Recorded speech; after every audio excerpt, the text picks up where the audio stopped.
백장로인 가요 날 갈래 말동안 날 구시할 영원 너의 고도만 날 학점하고만 날 거두인미여 에이 갈래 낙하만 너의 아리고만 양파져주나 한마트 누르자 뭐라 못주자 날 너의 우샤할 너의 막혀서 한간게 맞다.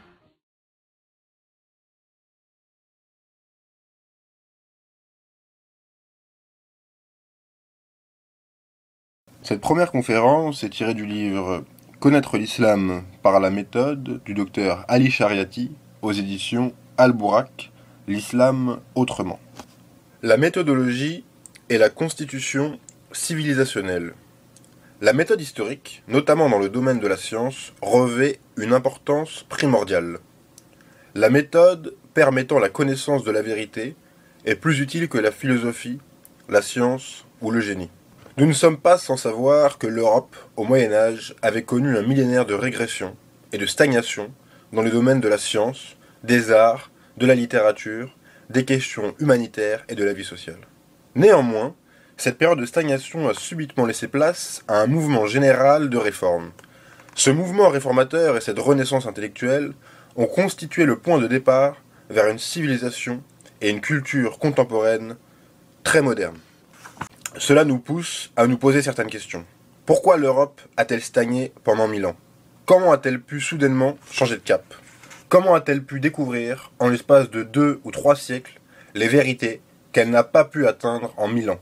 Questions pertinentes auxquelles la science doit apporter des réponses.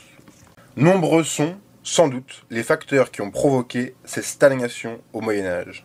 Nombreuses aussi sont les raisons qui ont soudainement éveillé l'Europe de son sommeil profond et qui l'ont placée sur la voie d'un développement étonnamment rapide. Dans ce contexte, il convient de signaler que la principale cause du déclin intellectuel, civilisationnel et culturel de l'Europe au Moyen-Âge était la méthode aristotélicienne qui avait pour principe l'équivalence. Lorsque cette conception a évolué, la science, le monde et la société ont également subi des changements. Il s'agit donc ici d'un propos sur la culture, la pensée, la renaissance scientifique. Les changements de méthode et de procédés ont été les principaux facteurs de cette renaissance moderne. En apparence, le fait de passer du féodalisme à la bourgeoisie paraissait être la cause directe de ce changement. En réalité, l'ouverture de l'Occident chrétien sur l'Orient musulman durant les croisades donna une impulsion particulièrement importante à cette renaissance. La méthode est donc déterminante en matière de progrès ou de déclin. La méthode scientifique adoptée engendre le sous-développement, la stagnation ou le mouvement et le développement. Le génie scientifique n'y est pour rien. Par exemple, les philosophes et les savants du 4e et 5e siècle avant Jésus-Christ étaient plus habiles que les génies du 13e, 14e et 15e siècle de l'ère chrétienne. Il ne fait en effet aucun doute qu'Aristote et Platon étaient nettement plus brillants que Francis et Roger Bacon. Pourquoi donc ces derniers, dont le génie n'égale pas celui d'Aristote et de Platon, sont devenus les précurseurs d'une extraordinaire renaissance scientifique? Pourquoi Aristote et Platon ont-ils eux-mêmes étaient responsables de la stagnation observée au Moyen-Âge?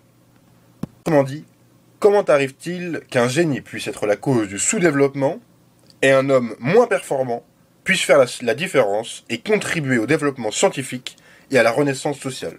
La réponse est que le second a découvert le mode de pensée le plus adéquat. Dans ce cas, être un génie ne constitue nullement un critère de progrès et de réussite, à moins de posséder un mode de pensée sain. En Grèce des 4e et 5e siècles avant Jésus-Christ, une armada de grands génies d'Athènes ont marqué de leur sceau l'histoire de l'humanité, sans toutefois pouvoir inventer une quelconque machine. En revanche, en Europe d'aujourd'hui, un homme d'un savoir moyen, qui ne comprend peut-être pas un traître mot du langage d'Aristote et de ses disciples, a réalisé des centaines de découvertes. Thomas Edison en est une parfaite illustration de ces inventeurs. Il est digne de figurer en un bon rang parmi les disciples d'Aristote. Cependant, dans le domaine de la recherche opérationnelle, il semble être plus efficace que ces génies qui entouraient Aristote et fréquentaient son école pendant plus de 2400 ans. Il a mieux exploré la nature et a contribué à une révolution industrielle par ses nombreuses inventions. La capacité à penser sainement est semblable à la marche sur la route. Un boiteux qui se déplace sur un droit chemin arrive à destination bien avant un coureur, aussi rapide soit-il, qui emprunte un terrain accidenté. Il est nécessaire de déterminer et d'appliquer une méthode saine à toutes les disciplines scientifiques, littéraires, sociales, artistiques, psychologiques, etc. De ce fait, il incombe aux chercheurs de sélectionner la meilleure méthode de recherche scientifique. Nous devons, en tant qu'adeptes d'une grande religion, tirer profit de cette grande expérience historique. Nous devons également prendre conscience de notre responsabilité et de notre devoir vis-à-vis de cette religion que nous devons connaître de façon méthodique. De nos jours, il est inconcevable de vénérer Dieu tout en l'ignorant.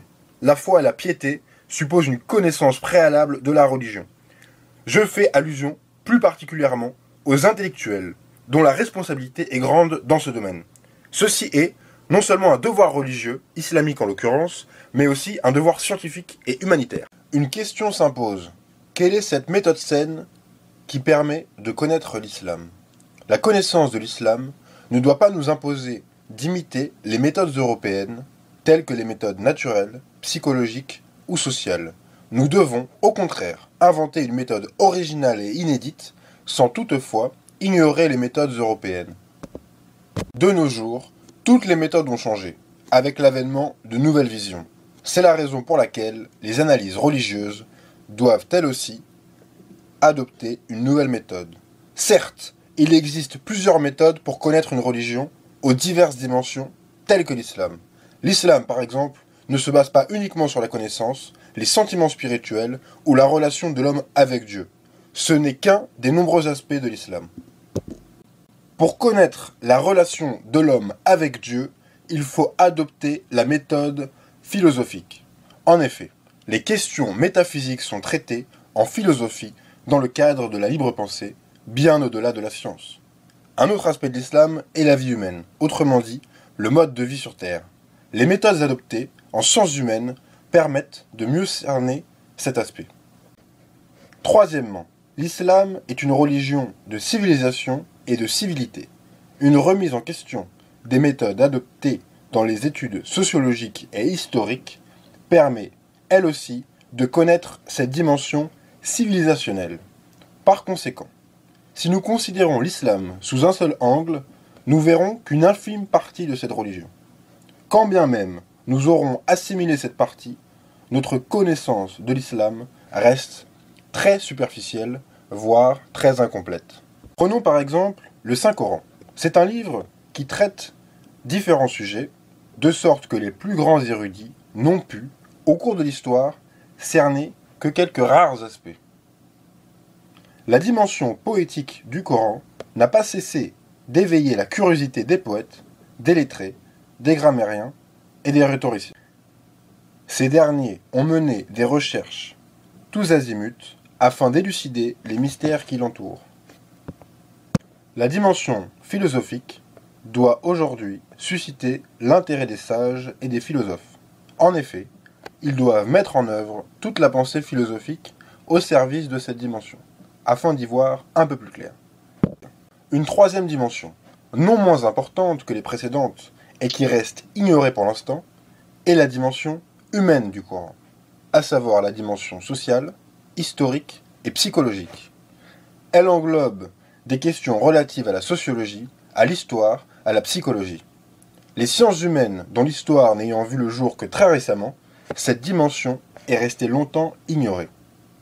Le Coran a d'ailleurs traité de façon très claire, notamment dans les longues sourates, toutes les questions historiques qui évoquaient les peuples anciens, le sort des nations, leurs relations sociales, ainsi que les causes de leur déclin et leur disparition. Ainsi, il incombe à tout historien de traiter cet aspect de façon scientifique. Tel doit aussi être le cas pour le sociologue. Les questions relatives à l'univers et à la nature doivent être traitées selon la méthode naturelle. En tant que spécialiste en sciences de l'histoire et en sociologie, je me permets de proposer ma vision personnelle et de montrer les résultats obtenus dans ce domaine. Voici deux méthodes d'analyse ayant pour base le point de vue sociologique et historique de sciences humaines. Dans un premier temps, il incombe d'étudier ses œuvres scientifiques, littéraires et intellectuelles, ses théories, ses écrits, ses essais et ses discours. est de procéder à une analyse minutieuse de son patrimoine. Afin de connaître une personnalité, il est nécessaire de connaître ses pensées et ses croyances. Ensuite, il est indispensable de procéder à une analyse de sa vie privée. De quelle famille est-il issu? Où est-il né? De quelle région est-il? Comment a-t-il passé son enfance, ses études? Qui étaient ses enseignants? Quels événements l'ont-ils marqué? Quels sont ses succès et ses échecs, etc. En conclusion, les deux méthodes indiscutables pour connaître une personnalité sont l'étude de sa pensée et de sa culture, l'exposé de toute sa vie privée. Ces méthodes sont également valables pour connaître une religion. En effet, il existe deux méthodes. La méthode des patrimoines et des pensées. Le livre qui représente une religion et qui appelle les gens à y adhérer constitue ce patrimoine et ses pensées. Le livre religieux n'est autre que la religion écrite avec des mots. La seconde méthode consiste à exposer l'histoire de la religion, son parcours, depuis son apparition. C'est une sorte de bibliographie de cette religion. Par conséquent, il existe également deux méthodes permettant d'étudier et de mieux connaître l'islam de manière correcte et exacte selon un point de vue moderne. Étudier le Coran en tant que principe intellectuel et scientifique de l'islam. Deuxièmement, exposer le parcours historique de l'islam et suivre le développement depuis l'apparition du prophète, porteur du message divin, et les événements qui ont caractérisé cette période. En voilà une méthode. Nous constatons à regret que les études portant sur le Coran et l'histoire de l'islam sont très peu nombreuses. Ce genre d'analyse et de recherche est très marginalisé. Heureusement, les musulmans se penchent jour après jour sur le Coran afin de le connaître. L'éveil intellectuel des sociétés musulmanes a certainement permis une meilleure connaissance de l'histoire de l'islam. Dans son livre « La nuit coloniale », Ferhat Abbas, de son vrai nom Ferhat Mekki Abbas, était un homme politique algérien, leader nationaliste et membre du FLN durant la guerre d'indépendance de l'Algérie. Il affirme « L'éveil social au Maroc, en Algérie et en Tunisie a vu le jour depuis l'arrivée de Mohamed Abdou en Afrique du Nord. Les instituts religieux ne dispensaient aucun enseignement du Saint-Coran ni de son exégèse jusqu'à son arrivée. Même si son orientation s'éloigne de la ligne islamique, cet écrivain croit que le début de l'éveil et du changement en Afrique du Nord a commencé au moment où les musulmans, notamment leurs savants, ont compris que le retour au Coran est d'une importance primordiale. À cet effet, l'étude du Coran constitue la base de la pensée islamique et de la connaissance de l'histoire. Tous les événements ayant marqué l'islam, à diverses époques, sont consignés dans ce livre. La mission de la mosquée. Si les musulmans avaient transformé les mosquées en centres efficaces de recherche et d'analyse, et qu'ils s'étaient basés sur le Coran et l'histoire dans l'élaboration d'un programme de sensibilisation des masses, ils auraient pu lancer les bases fondamentales de la plus importante renaissance islamique et intellectuelle. Il existe une autre méthode pour connaître l'islam. La définition d'un certain nombre de types afin d'en faciliter l'analyse, la classification et l'étude. Cette démarche est appelée typologie en sciences sociales. Afin de mieux comprendre l'islam, j'ai tiré profit de cette méthode, utilisée habituellement en Europe pour enquêter sur certaines sciences humaines. J'ai créé une méthode permettant de connaître une religion. Il s'agit de connaître les 5 aspects suivants et de les comparer avec les autres aspects des autres religions. Tout d'abord, il faut étudier le dieu ou les dieux de cette religion, ce symbole que les adeptes adorent et vénèrent. Deuxièmement, le prophète, la personne qui transmet le message de cette religion aux gens. Troisièmement, le livre, la voix, qui présente la législation et les lois à observer par les adeptes. Quatrièmement, l'apparition du prophète. À qui s'était-il adressé? Chaque prophète a sa manière propre de présenter son message. Il s'adresse à la société de façon particulière. L'un s'adressait à tous les gens, l'autre s'adressait aux nobles et aux princes. Un troisième visait les savants, les philosophes et une classe particulière. nous remarquons qu'un type de prophète essaye, au début de sa mission, de se rapprocher des hommes au pouvoir. Un deuxième type apparaît pour faire face et se révolter contre le pouvoir en place. Nous constatons donc qu'une partie de ce qu'on appelle les prophètes, et qui étaient les représentants de religions historiques, essayaient de se rapprocher des forces gouvernantes. L'autre partie, les prophètes sincères, déclaraient la guerre aux oppresseurs. Cinquièmement, il faut étudier les disciples et les apôtres, les modèles et les figures, issus de ces écoles intellectuelles et spirituelles et qui concrétisent cette religion. En d'autres termes, les hommes que cette religion a élevés et éduqués pour les présenter à la société. Lorsque nous voulons bien connaître une usine ou une terre agricole, nous devons prendre des échantillons de la marchandise produite par cette usine ou des fruits issus de cette terre. Ainsi, si nous voulons très bien connaître une religion, nous devons regarder les individus que cette religion a produits et les hommes issus de son école. Ceux-là sont considérés comme les modèles que cette usine humaine a mis au point. Ils s'adressent à la société de façon particulière. L'un s'adressait à tous les gens, l'autre s'adressait aux nobles et aux princes. Un troisième visait les savants, les philosophes et une classe particulière. Nous remarquons qu'un type de prophète essaye, au début de sa mission, de se rapprocher des hommes au pouvoir. Un deuxième type apparaît pour faire face et se révolter contre le pouvoir en place. Nous constatons donc qu'une partie de ce qu'on appelle les prophètes, et qui étaient les représentants de religions historiques, essayaient de se rapprocher des forces gouvernantes. L'autre partie, les prophètes sincères, déclaraient la guerre aux oppresseurs. Cinquièmement, il faut étudier les disciples et les apôtres, les modèles et les figures, issus de ces écoles intellectuelles et spirituelles et qui concrétisent cette religion. En d'autres termes, les hommes que cette religion a élevés et éduqués pour les présenter à la société. Lorsque nous voulons bien connaître une usine ou une terre agricole, nous devons prendre des échantillons de la marchandise produite par cette usine ou des fruits issus de cette terre. Ainsi, si nous voulons très bien connaître une religion, nous devons regarder les individus que cette religion a produits et les hommes issus de son école. Ceux-là sont considérés comme les modèles que cette usine humaine a mis au point. La seconde étape. Cette étape implique la connaissance du livre de l'islam, à savoir le Saint-Coran. Quel genre de livre le Coran est-il? De quel sujet traite-t-il? Sur quel aspect insiste-t-il? Évoque-t-il plus la vie que le jour dernier? Aborde-t-il plus les questions individuelles et morales que les questions sociales? Traite-t-il davantage du matérialisme ou de la vertu? Se réfère-t-il à la nature ou à l'homme? En somme, quelles notions traite-t-il et comment les aborde-t-il? Par exemple, pour prouver l'existence de Dieu, le Coran nous ordonne de purifier nos âmes. Est-ce à travers notre curiosité, notre recherche sur la nature, nos horizons ou nos âmes que nous devons arriver à sa connaissance? Devons-nous suivre ces deux procédés simultanément? Nous devons ensuite comparer le Coran avec les autres livres, tels que la Torah, la Bible, l'Ancien et le Nouveau Testament, le livre de Bouddha, etc. La troisième étape. Cette étape consiste à connaître Mohammed ibn Abdullah, que la paix soit sur lui, le grand prophète de cette religion.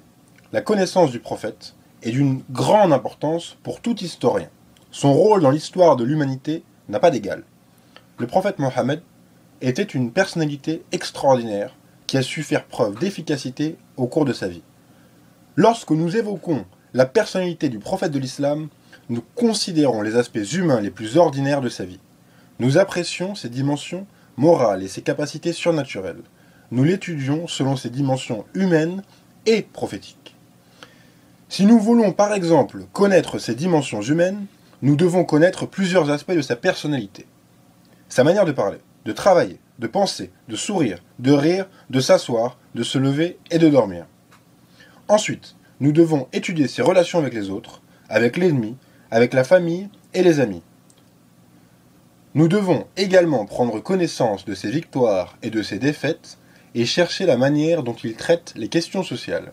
Cette méthode peut s'avérer bénéfique pour connaître la vérité et l'esprit réel de l'islam, c'est-à-dire connaître le prophète de l'islam et le comparer à des prophètes tels que Moussa, Isa, Zarathustra et Bouddha. La quatrième étape. Cette étape consiste à rechercher comment est apparu le prophète de l'islam. Est-il apparu soudainement, sans indice ou prémisse? Le monde attendait-il cette apparition? Savait-il lui-même qu'il allait devenir l'envoyé de Dieu? A-t-il ressenti soudainement un bouleversement en son fort intérieur, un changement anormal dans sa personnalité, dans sa manière de réfléchir et de parler? Comment a-t-il commencé à affronter sa tribu? Avec quelle catégorie de personnes est-il rentré en relation? Avec quelle catégorie a-t-il commencé sa confrontation? Examiner toutes ces questions et essayer de connaître des éléments de réponse permettent de mieux connaître le prophète de l'islam, son apparition et son message.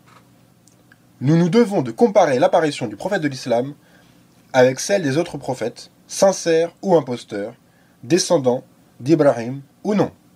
Si nous comparons l'apparition du prophète Mohammed avec celle d'Ibrahim, de Moussa, de Isa, de Zarathustra et de Bouddha, nous pouvons faire une constatation. En effet, ces prophètes, excepté les prophètes issus de la chaîne d'Ibrahim, se sont adressés à la classe gouvernante pour transmettre leur message. Ils ont tenté de se rapprocher le plus possible de cette classe et de bénéficier de ses privilèges. En revanche, les prophètes sincères, depuis l'apparition d'Ibrahim à celle du prophète Mohammed, ont déclaré la guerre au pouvoir en place et aux autorités qui opprimaient le peuple. Lorsqu'Ibrahim est apparu, il a pris une hache et a détruit toutes les statues. Ensuite, il a pendu la hache au cou de la plus grande idole pour affirmer son opposition aux idoles et aux oppresseurs de son époque. Moussa fut envoyé, vêtu en berger et empoignant une canne.